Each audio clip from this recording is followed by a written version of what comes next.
the pair of them, Adam and Martin, conduct these interviews with these esteemed gentlemen: Steve Perryman, Paul Miller, Ricky Villa, Ozzie Ardiles, Gary Brook, Tony Galvin, Graham Roberts, Tony Parks, George Mazon, and the manager after Berkey left in '84, Peter Shreve. It is very, very interesting to hear how that team played for each other in those days, and it was a different era in football, and no one will disagree with that. Some of these guys were only on a few $100 a week compared to today's ridiculous salaries, and it's just so enlightening. So if all you know is the Premier League, this is the old First Division, and it's so enlightening to read about. Obviously, I grew up with that team, as a lot of Spurs fans did, and there might not be the same connection with today's generation. They've heard of these players, but they might not know so much about Gary Brook and Tony Galvin. Graham Roberts is a huge Twitter aficionado and is always on there backing the team. And but who knows George Mazon? And we know Tony Parks as the hero of '84, but he was the understudy to Ray Clements an awful lot. And to read about Peter Shreve, who could have won the league in '84, '85, had it not been for the fixture backlog at the end of that season, it is just enlightening. And if you've forgotten that era, this is a great book to go and refresh your memory of some of those times, because there wasn't a lot of live TV. Match of the Day and the big match on ATV were really what you got to see your football if you were not living in the London area, not a regular at White Hart Lane. And the 80s, as much as they were good for Spurs, the English game was suffering with hooliganism, so attendances weren't great. Regularly you'd have less than 30,000 at a lot of these matches, and because it just was not the safest thing to go to. But the cup finals, the cup runs, great memories to relive, and just some very candid stories from those players from that era. I love the work that Martin and Adam do, and for them to express that they'd like to be on the podcast next week it just blows me away that people want to come and chat with us three Muppets. Right. They've written some great books. I took my copy of the Glory Nights, which until Ken told me that thing's going for over $100 on Amazon because it's out of print. I realized I need to wrap that thing up in cotton wool, but that's a phenomenal book that chronicles every Spurs journey in Europe since 60-61 through, I think, the 2012-13 season. And they did the Spurs Miscellany, and I just recently got my copy of We Are Tottenham Voices from White Hart Lane. So they've written a lot of great books. They do a lot of good work in the media and in journalism. And obviously are very vocal on Twitter. So we're excited to have them on next week, fellas. Massively. If you're listening to this one, we're looking forward to that. And that concludes book review for this week, listeners. And I wanted to interject something, because I've read the book 1.5 times. I'm about halfway through the second time. It's interesting to me that I mentioned this last night when we were recording, and you read the Perryman chapter, and you read the different chapters from all these different, just incredible players. Paul Miller. Perryman talked about taking injections for the last month of the season, and it wasn't just him, it was multiple players just to try to get through the season because they only had 13 guys on the roster. And Miller talks about eating raw meat. But the one thing that really stuck out with me, and I caught it on the second read, and I'm going to read a very small passage from the Ricky Villa piece. It said, "The only problem for me in England is sometimes when it's 10 minutes to go and you say, how do you score a goal?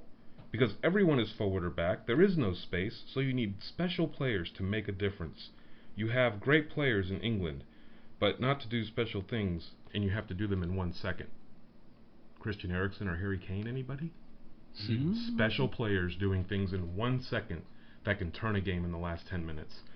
I found that very apropos, and I'm so glad that I remembered to read that point. little passage. The generation gaps are not that big when you read things like that. If you guys get the opportunity, please go find this book, The Boys from White Hart Lane, written by Martin Cloake and Adam Powley. You can Ordered find it today. Yeah, and you can. I did. You I probably ordered it didn't today. pay very much for that. I'm actually looking at it right now on Amazon. I think I paid like $25-30 for it, and I bought that. And one that I bought the 61, the Spurs double book, and that looks gorgeous. That was a little bit more expensive. Is that Ken Ferris? No, is that Ken No, Ferris? no. It was. I've mentioned this last night. I had. Oh, you're talking about the one in the cloth slip. Yeah, and that's Martin Cloake's as well. And I was. Sorry, fellas, I forgot about that one. That sits on a. Oh, it looks beautiful. That sits on a table on its own because to me that's my opus. Covered by I'm hoping when we go over those fellas, because John White was talking about the opus. Put John Hancock on it. No, I'm just hoping. No, that I can get a copy of the opus. That I think was going for £1,000 when it came out in the 125th year. Yeah. Very limited book. There is a copy on the tour, and some of the prints on the wall are from the opus. It is a phenomenal book, but it's £1,000, I believe. And wow! Since there were only X amount of editions, I'm sure it's worth more than that now. We're gonna start doing shout-outs now, and I want to start. And I want to go back to last week. At the end of last week, the Hotspur America Twitter page had about 675-ish followers. And I kind of cheekily put out a hashtag of 1,000 by the NLD, and kind of also put out there, I severely doubt this is going to happen, but I just want to try it. Didn't you sell your children to reach that goal? Just about. Yeah. I think I donated every last bit of blood that I had, gave a limb, and my firstborn. But we hit it. We now have just under 1,040 followers. It grows by about 10 to a dozen to 15 a day, depending. I know that the Friday before the Derby, 126. Yeah. Amazing. And I have a lot of the Spurs finest. He put out a tweet, and he has massive amounts of followers. I want to give him a big thank you. Hotspur Coverage, I want to thank them as well.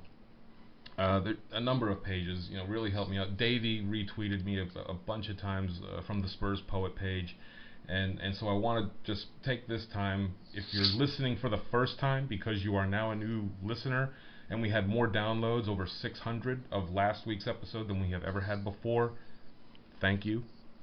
We kind of sort of think we know what we're talking about a little bit, but we're not going to be arrogant about it. We're going to screw up. I'm learning, but undeniable is my passion. And when I hear the things that Sam mentioned at the beginning of the podcast, and as you guys can tell, the knowledge that Simon shares, and the outpouring of support and, dare I say, love that I'm getting through social media for the page, telling us to keep it going. We obviously missed last night's release, and I had dozens and dozens of you asking me, where's the pod? Where's the pod? Where's the pod? And I said, Sam screwed it up. He's trying to send us this massive file. I still have tire tracks all over my back. Yeah. You should have seen the look on my face. I was like, he didn't. Hey, very quick, because I think we both forgot about this last night. I know you'll want to thank him. But Keith Nicholson, because basically getting us in touch with Brad Friedel, and I'm not saying that anything's going to come of that, but that was, we never asked him to do that. That was incredibly classy of him to do. It really was. And Brad responded, and so we've kind of... If you're listening, Stacey, we love you. We do. I have a shout out. I normally don't. I'm pathetic on the shout out. So what's his name at the Spurs fanatic? Mark? Oh, he's so good. God. So you guys were going back and forth doing the prawn sandwiches, fish and chips, and I chimed in because somebody mentioned something about director's box rolling out the red carpet for you next time you went, and said, funny you mentioned that. I've got a story in that. So I said I would elaborate, and I'm going to elaborate now. Do it. And this really comes to a very similar story to what you just went through, Sam. And because I'd helped out with the academy team when they came out in 2010, and had all kinds of honors bestowed upon me when they came out. Which I won't go into now, save that for another day. But my contact at the club said, anytime you want to come over, let me know, and I'll take care of you. So I went over later that year. That's when I went to the training ground, met all the players, saw Harry Kane training, which that alone made my life. Gareth Bale was the man of the hour after he'd just torn into Milan apart. And so he gave me a tour of the stadium, probably very similar to what you had with Daniel on the weekend, and had lunch in the canteen with a lot of the academy lads. And as he's showing me around through the back corridors, and he said, "Well, and here's where you'll come for the match on Saturday." And he shows me one of the suites, and I'm like, "Well, that's nice, but there's this big glass window and I'm not going to be able to hear anything. I don't want to hear it pipe through on the stereo, but I'm being polite and everything." And then he shows us the director's box, says, "Nah, this is where you're really going to be sitting on Saturday." And I had my mate with me, and my jaw is on the floor. I said, "Are you kidding me?" He said, "Well, I did tell you to bring a shirt and tie, because you're going to have to put your smart togs on." I was like, sitting in the director's box, I couldn't Adam and Eve it. And it's going to be very hard to top that experience. I was in the back row of the director's box. On the visitor side, it was Bolton. Was it Bolton? No, it was Blackburn. Big Sam was managing. He's at the front, as he would normally do for the first half of a game back then, and Levy's down on the other side. In fact, in the row in front of me is Sherwood and Ferdinand were the assistant coaches they were the coaches for the academy team at the time, so they were in front of me, and right behind me are just the regular fans in the West Stand. And I felt quite odd sitting there in a shirt and a tie, but I relished every single minute of it. So I had to share that story. Really? Okay. It was, all right. As I said, it was more of a lucky sod than privileged experience. Really? But it was an experience I'll never ever forget. I still cheered wildly because we won 4-2 that game. Did you have a prawn sandwich? Did you have a prawn? I had lunch in the VIP. Roast. Did you have your there was a VIP. I don't remember. Yorkshire Pud. Yorkshire Pud, Chairman. I remember what it is. It's funny because I saw these guys in suits in the corner when I came in, and they were finishing up the lunch, and there weren't a lot of people in this room. And I looked at this guy, I'm like, I know him somewhere. And it was Andre Marin. Of course, it was the referee team. So they got up and left. Defoe was injured. He came along and sat with us as we finished up lunch, because he knows my friend Trevor from the academy, because he used to work at West Ham when Defoe was on the books there. So he came and had a chat with us and said, he was fantastic. Then we went back in there afterwards. And after, I guess the players changed very, very quickly. Van der Vaart came in, which I'm just gobsmacked. So it was a really awesome day, and I just wanted to share that. So if you're listening, Mark, there's a story on that. Sorry, mate, no prawn sandwiches. I got to ask you both. I think it was roast beef. What's the end of the stadium, or it might be multiple, where everybody just kind of goes bananas and sings and doesn't sit down and all that? Paxton? Well, we hardly sat down at the Paxton, and I'm just trying to. I mean, Park Lane. Park Lane is, because they're there by the visiting fans. They're always going to give them all day long. So you can take your director's box and you can keep it, because I want to be covered in beer and piss by the time I walk out of that stadium. I want to be down there screaming my bloody lungs. I mean, you'll be don't get me wrong. I mean, you'll be happy to be anywhere. But if you had your druthers, I don't think there is a much better feel. I don't think any Spurs fan would tell you. I've sat in every stand, upper, lower, Paxton, Shelf, West Stand, Park Lane, and obviously to sit in the director's box it is a very unique experience. No, I've done it once. No, I'm talking going to the ground. Yeah, so it will be very hard to top that, because it was a unique experience, because really cool. I had to be somewhat restrained, but we stood up and cheered. It just didn't do any singing and chanting. It was all in my head.